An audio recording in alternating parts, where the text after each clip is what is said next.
Hey there, welcome back to the channel. My name is Andrew Clark, and as you can see, we've got a bit of a change of scenery today. That's because I wanted to try something a little bit different with this video. I get a lot of questions from new guitar players and people who are just kind of getting into building their first pedal board. And obviously, I'm not going to recommend a bunch of Universal Audio and Strymon pedals to somebody who's just getting started. Now, because I don't have access to every single pedal on the planet, we're going to be using Pedaltrain's Pedalboard Planner app. And the goal here is to plan out a pedal board that I would recommend for somebody who's just getting their feet wet with pedals. So before we jump into the app, there are a couple things I want to go over. Some basic pedalboard principles that I believe in, and they'll kind of serve as a basis for every decision we make. So the first of these principles is to make sure that we have a buffer at the beginning and the end of our pedal board. The sound that comes out of a guitar, it comes out at a certain level, and the further the distance that sound has to travel, the more it's going to fade. To our ears, this is going to sound like the high end is being kind of rolled off of the signal. And the longer the cables you use, or the more cables you're using on your pedal board, the more noticeable this effect is going to be. So to combat this, we use something called a buffer. And what a buffer is going to do is it's basically going to take your signal and it's going to reinvigorate it and kind of give it its life back before it sends it onward. What myself and many other pedalboard builders like to do is have that buffer at the beginning of the chain, so as it comes out of the guitar, the first thing it hits is a buffer. Then as it goes through all the pedals, you'll probably get some signal loss as well. So then we end it with one more buffer just to push it along to the amp. Even if you plan on using short guitar cables, I would still recommend using buffers because they definitely don't do any harm. Then if you decide to use longer cables down the road, you're not going to be running into any issues. So the next thing here, all the choices that I've made for these pedals are ones that you would want to keep and eventually integrate into a bigger board. So as your pedal collection grows, as maybe you decide you want to expand into a bigger pedal board, these are all pedals that you would want to keep. While there can be an argument for it, I'd rather you not invest a bunch of money into cheap pedals that you know you're going to have to sell and upgrade in the future. Instead, all the pedals that I've chosen for you kind of strike a balance between quality and price. So while they're not the cheapest pedals you can buy, they would still be considered pretty affordable. And then the last important thing is to keep this pedal board totally noiseless. And we'll be doing that with no noise suppressor at all. So by making good choices with cables and power and laying things out properly, you shouldn't experience any extra noise whatsoever from the pedal board. And two more quick things to note. Do not worry about this whole true bypass thing. In the past, there were pedals that use low quality buffers, and these would negatively affect your sound when multiple bad buffers were stacked up together. So there's this big craze for like true bypass pedals. Nowadays, it's really not something you need to worry too much about. Basically what it means is instead of having some circuitry still active when the pedal is turned off, a true bypass pedal basically has the input and output wired directly together. So when it's bypassed, nothing is happening. But like I said, not really a problem anymore. And then the other important caveat is that we do have to make some sacrifices whenever we make a pedal board. And what I mean by that is, if we didn't want to make any sacrifices, we would have massive, huge pedal boards, and some people do, and that's totally cool, but that's not our goal here. My pedal board has 8 pedals on it, and that's just because of my own personal belief about pedals. If I'm not going to be using something every single time I play, then I'm not going to have it on the board. I'm not going to have all the extra stuff just in case I maybe feel like this or maybe feel like that one night. Instead, the focus is more on something that you're going to use every single time you play guitar. Now, with that said, I will kind of have some alternate versions of the pedal board based on like what your style is, what kind of music you want to play, and what sounds you're after. But ultimately, with whichever route you go, you will have to make some small sacrifices. Okay, now that that's out of the way, let's jump into the app. Okay, so the board that I'm going to recommend for most people just starting out is going to be the Pedaltrain Nano Plus. Now, there are a ton of other options, a ton of other pedal board builders out there, and you can kind of go with whatever you want. If you want something bigger, that's fine. Maybe don't go any smaller than this. This is probably going to be the smallest you'll want to go. But this Pedaltrain is pretty cheap, and it does come with like a cool soft case, carrying case type thing. And I believe it runs about $80 US, so not crazy price-wise. I've seen some really cool setups done on like a kitchen cutting board, so if that's your thing, you can go to IKEA and grab one of those and try that too. But this is just what I recommend and what I'm going to use for this video. Okay, so number one, most important thing, obviously the most important pedal of all time, you need a good tuner. So the tuner that I recommend is the TC Electronic Polytune. So let's go ahead and grab that and put it on here, TC Electronic. Personally, I'm a big fan of the Sonic Research Turbo Tuner, but a lot of people have a hard time reading it. It's a little bit of a weird one. So the one I'm going to pick here is actually the Polytune 3 Noir. It's the mini one. And the reason why we're choosing this tuner is because it has a built-in buffer. So they have something called the TC Bonafide buffer. I actually have one mounted underneath my pedal board, but this tuner already has it built in, so it kind of saves you a spot. Now, next up, we're going to get into kind of our gain section, and this can look a bunch of different ways depending on what you're into. After all of my researching between like price and quality of all the different overdrives out there, almost every single one is in that mini form factor, which is honestly great because it's going to save us a bunch of space. And if we're using a smaller board like this, then it's perfect. So we're not going to put all of these on our board, but I'm going to show you like the options that I've picked out for you. And then you're going to pick a combination. So I'm just going to pull up Here are all our mini pedals just right there. So we've got the Mythos Golden Fleece Fuzz. This is a great fuzz, especially if you're just getting into fuzz. I'm not a huge fan of like distortion pedals. Some people like them. For me, if I'm gonna go for something higher gain, then I'm gonna choose a fuzz. From everything I've heard, the Mythos one is awesome. It's super easy to get into and it's not super expensive. I think it's like 139 bucks or something like that. Next up, we've got the Wampler Mini Ego Compressor. I used an Ego compressor for years before I picked up the Origin, and it is an absolutely phenomenal compressor. It's right up there with like the best compressors out there. And because you can get a mini one for $150 and it's still got like all the features and stuff, it's kind of a no-brainer pick for compressors. Next up here, we've got our first overdrive, which is the Wampler Tumnus. And this is essentially a clon style pedal. So there are a bunch of different overdrive circuits and people seem to like different ones. I'm a fan of the Blues Breaker style, which is like my king of tone. Then you've got like a Tube Screamer style, which is gonna have like a big mid hump and it's gonna have less low end. The clon is kind of in between the two, so it does have a mid hump, but you're not really losing a lot of low end. It's a great sounding overdrive. And the Tumnus is probably the best one for the money out there. The next drive we have here is the MXR Timmy. This is another phenomenal overdrive. It does something kind of different than the Tumnus is gonna do. It is not clon style, it's not Tube Screamer style, it's not Blues Breaker style either. It's a very flat, very transparent, clean sounding overdrive. And it's kind of perfect if you're gonna pair it up with a more mid-humped overdrive like the Tumnus or like our next pedal, which is the Ibanez Tube Screamer Mini. And I don't really need to talk about this one too much. It's a tube screamer. Tube screamers sound like tube screamers. They're a very specific sound. In my opinion, tube screamers sound best on a Strat. If you are a Strat player, a tube screamer is a great choice. If you play tellies, if you play a guitar with humbuckers, a Les Paul and SG or anything else like that, honestly, tube screamer is probably not going to be your best choice just because those naturally have more mid-range.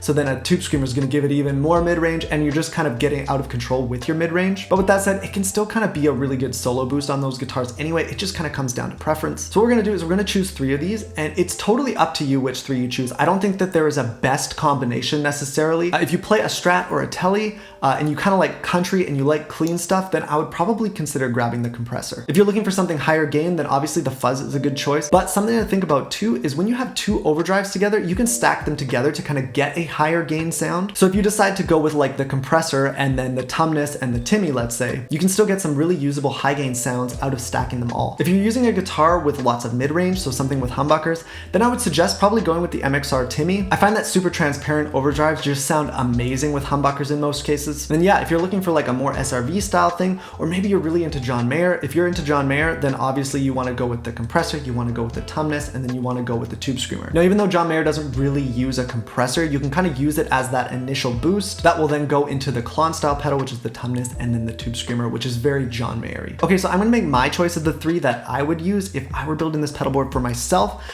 So we're gonna get rid of the Timmy, we're gonna get rid of the Tube Screamer, and then we're gonna keep the Mythos Golden Fleece, we're gonna keep the compressor, and we're gonna keep the Tumnus. Now, what I would probably do here is I actually like to run my compressor into my fuzz on my pedal board. Some fuzzes can handle it better than others. I'm not super sure about the Golden Fleece if it's going to be able to handle it. If it struggles with buffers, you might even need to run it before the tuner, which might look a little bit weird, but it totally works. But in this case, I'm just going to leave it here. Like I said, you can kind of move them around based on what you want to do.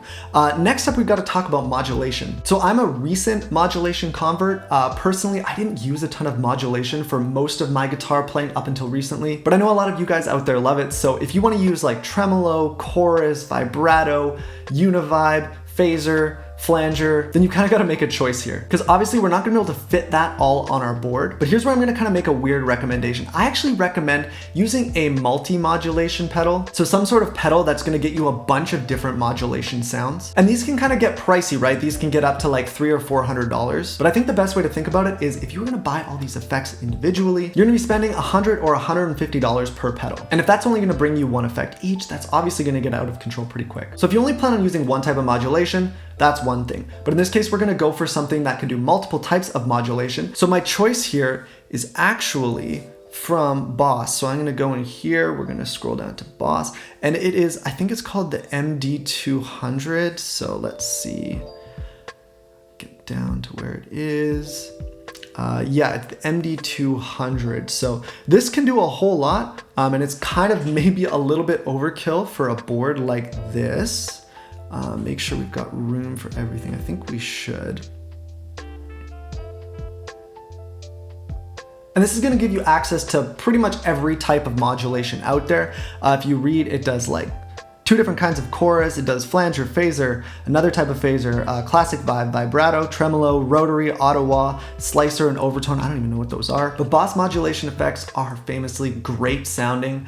So you're gonna have a whole bunch of good sounding stuff coming out of this pedal. Like I said, it is a little bit on the pricier side and kind of above what I'd feel comfortable spending as a beginner on a single pedal, but for a multi-modulation, I think it's worth it. Okay, and then as you can see, we don't have a ton of space left, and we need to do delay and reverb. Now, if you're using an amplifier or an amp sim pedal, it might already have reverb built in, and that kind of gives you a little bit of flexibility for this spot, but I'm gonna assume you don't. So I'm gonna kind of go with a bit of a weird pick here, and it's actually from Keeley. It's the Keeley Caverns, the version 2. So let me just find it here. Right there. And both the delay and reverb sound amazing. It's gonna give you 3 different types of reverb. So you're gonna have modulated reverb, spring reverb, and a shimmer reverb, which are all very useful depending on the style of music you play. And then as for the delay, it's based on a kind of tape sound, which honestly is the most popular kind of delay these days. Whether you play worship or rock or country, tape style delays are gonna be the perfect choice. And that's gonna basically round out our little pedal board here. So basically, if we start back to the beginning, you can see we've got our tuner, which has a buffer. Then we go into our compressor, which is gonna have the clean blend, so it's gonna work great as an always on compressor if we want that. From there, we move on to the Mythos Golden Fleece, which is gonna give us our higher gain sounds, our fuzz tones. After that, we've got the Wampler Tumnus, which is just a great sounding, nice, diverse overdrive. We can run it really gainy, we can run it really clean, we can use it as a boost, we can use it as a drive, whatever we wanna do. Next up, we go into the Boss MD200, which is gonna handle all of our modulation. And then we'll cap things off with the Keeley Caverns, which is gonna handle our delay and our reverb. The Caverns is also buffered, so we are starting and ending our pedal board with a buffer. And yeah, this pedal board is gonna be amazing for getting a bunch of different kinds of sounds, and all those sounds are gonna be super high quality, and you're really not making any tonal sacrifices with any of these pedals. So let's talk about alternative versions of this board, some different things we can do if maybe you don't need this much modulation, maybe you wanna delay with a tap tempo in it. So the first variation of this board we'll look at is just changing out our compressor. Let's say we're not really a compressor type of player, then we could maybe swap our compressor out and we could add in the MXR Timmy so that we have kind of 2 different sounding overdrives. This would just give you some extra gain options. You wouldn't really have the flexibility to go super clean with it like you would with a compressor, but you can set these up in all different types of ways, right? You could set up the Timmy so that it's set up very clean and flat, and it gives just a little tiny bit of hair, so you don't really need the compression so much. Or maybe you set it up as a solo boost, or maybe it's your rhythm tone and you kick on the tumnus for your lead tone. There's so many different ways you can go with it. So the next variation is for somebody who really wants a delay with tap tempo, which I can totally understand. There's a few options out there. In my opinion, your best bet is gonna be to go with the Carbon Copy Deluxe from MXR. I'm a total sucker for analog delay. Tape is great, digital is great. For me, analog delay is king. It's the best sounding delay to me. My very first delay pedal was a Carbon Copy. I liked it a lot, but the one thing that it was missing was a tap tempo. So what we've done here, we've gotten rid of modulation. That's the sacrifice we have to make. We got to get rid of modulation if we do decide we want to have delay with a tap tempo. You could maybe ditch a reverb if your amp already has reverb, slide the Carbon Copy over and stick a modulation pedal in there. But in this case, I'm kind of assuming you don't. Like I said, everything can kind of be mix and match. These are just my suggestions and some scenarios that kind of I thought up, but there's no real right answer. So we're also using the Boss RV6. Its modulated reverb is incredible. So are all the other modes as well. It also gives you the added ability to run in stereo, and it's also buffered. So the last variation I have for you of this board is just kind of a more affordable version. It uses a lot of the same pedals, but it's just something that's not quite gonna break the bank so much. So what we've done here is we swapped in the Tube Screamer Mini. It's quite cheap. It's like $79, 80 bucks. We brought the Caverns back in, and instead of having like a big modulation pedal that does a bunch of things, if you narrow it down and you just pick, like, let's say you want 1 modulation. Like I only use 2 on my pedal board. So if you only use 1, if you only want chorus, you only want tremolo, then this is totally gonna work for you. In this case, I've got the MXR chorus, but you can actually swap it out for a bunch of different things. In my opinion, bang for buck, MXR's modulation pedals sound great and they're not crazy expensive. So this one's about 100 bucks. They make a tremolo that's a little bit more expensive, still sounds awesome. I think it's about 150 bucks. You could put that in there. They also make a great Univibe. I think it's like 120, 130 or something like that. So if Univibe's your thing, then maybe you throw that in that spot. But yeah, you're saving saving quite a bit there. So instead of spending $300 on something that does tons of modulation, you're spending $100 to $150. And then we're also cutting some costs by going to the Tube Screamer. It's about $70 less than the Walrus Tumnus. In my opinion, the Tumnus is a better overall pedal. It's gonna be more flexible. It's probably gonna stay on your pedal board for longer, even when you do upgrade. So the last couple important things that we haven't talked about yet are we need to power all these and we need to put cables between them, because obviously the pedals just sitting there are not gonna do their job otherwise. So when it comes to power, I know a lot of people like to do daisy chaining. This is something I highly recommend you stay away from. It is absolutely worth it to invest in an isolated power supply. While it's definitely more expensive, you're gonna get way cleaner power, you're not gonna have any issues with extra noise, and you're not gonna accidentally blow up any pedal either. So the one I recommend is the True Tone CS6. Personally, I use the CS12. It's a great power supply, it's dead quiet. It's cheaper than like the Strymon alternative. And most importantly, it's actually small enough to fit underneath the Pedal Train Nano Plus. So we can mount it under there and just kind of have like one unit. Everything can be tied up nice and tight and it's gonna look nice and clean. As for cables, you've got a few options. For your first pedal board, I'm not gonna recommend you go out and get a soldered or solderless kit and put together your own cables with custom lengths and things like that. You're really not gonna notice a big sound difference. So what I'm gonna recommend is going with the MXR cables, or even cheaper, the Planet Waves cables. I think they come in packs of 3. So the MXR ones, I think they're a little lower profile. I think they're flatter. So if you like that look, you could go with those. I think it's like 23 or 24 bucks for 3 of them. So you would just need 2 packs, right, to do the whole pedal board. And yeah, that would be the whole board. Let's just quickly talk about your amp, because a pedal board like this obviously has to be run into an amp. If you do want to get a tube amp, they're not cheap. You can probably find a Blues Junior for maybe $500 used or something like that. And then anything else is going to be up towards that $1,000 or more mark. They're definitely an investment and they sound great. But nowadays, a lot of people are switching to these amp pedals. So something like the Strymon Iridium or like the Dream 65, like this here, is going to be a good option. The problem is those are $400 or $500 depending on where you live. And that's not always realistic for people, especially if you're already dropping like $1,000 on your pedal board, your guitar on top of that. The dollars can kind of get out of control really quick. So something I'm going to recommend, this is going to be weird, but is this from Joyo. So I just got this thing in the mail yesterday and I actually went ahead and bought it after a bunch of you guys recommended that I try it out. Now you need to understand, the Universal Audio Dream 65, it costs $400. The Strymon Iridium, it costs $400. It sounds great, it's $400. This thing, 40 bucks. This thing is $40. So your entire amp solution is $40 with this. And I plugged it in, I played it a bunch today, and it sounds really good.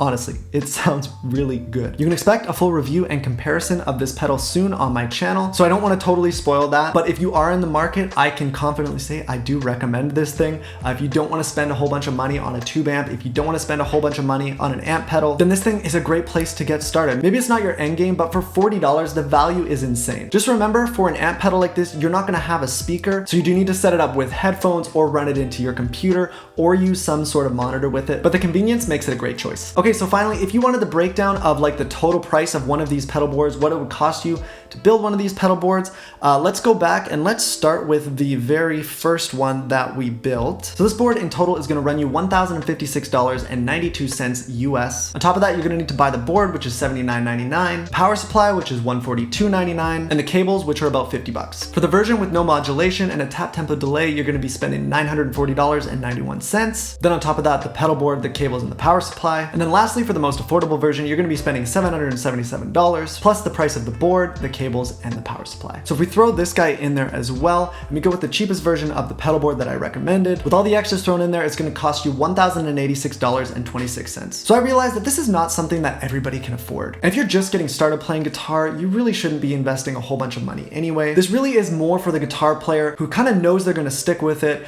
and they're getting more serious, and they want stuff that they know they're going to keep long term. If you're looking for a more affordable or short-term solution, I'd recommend looking at something like Donner pedals. They make pretty much every kind of pedal, and I think everyone's around like $40. You take that, you throw a bunch of it on a cutting board with Velcro, and you're gonna be 90% of the way there. I've gotta stress, you really don't need this stuff to sound good and to get good tone. At the end of the day, all of the tone is in our fingers anyway, and these things are really just toys. So doing a video like this is really fun because I know a lot of you guys watching are probably thinking, why do you pick that pedal? I would have chosen something totally different for that spot. Or maybe you have some way of getting more more sounds with less money while still keeping the quality high. I would really like to know what you recommend for somebody's first pedal board. So please leave all your thoughts and suggestions in the comments below, and I'll be sure to answer all of them. With that said, I hope you enjoyed this style of video. I know I'm trying something kind of new here, so I appreciate you for sticking with me. If you enjoyed the video, please give it a thumbs up, and please also consider subscribing to the channel because I upload a new guitar video every single week. With all that said, thanks for watching, and I'll see you in the next one.